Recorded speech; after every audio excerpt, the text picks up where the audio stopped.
করি ফেলে আসা দৃশ্য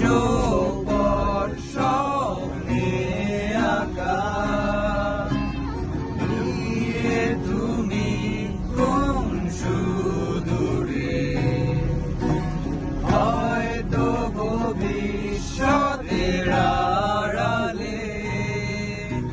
ঘাসের চাদরে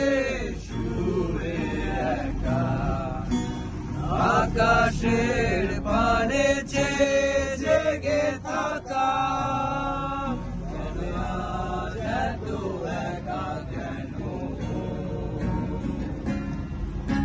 আলো হয়ে দূরে তুমি আলো আলো আমি কখনো খুঁজে পাবো না চাঁদের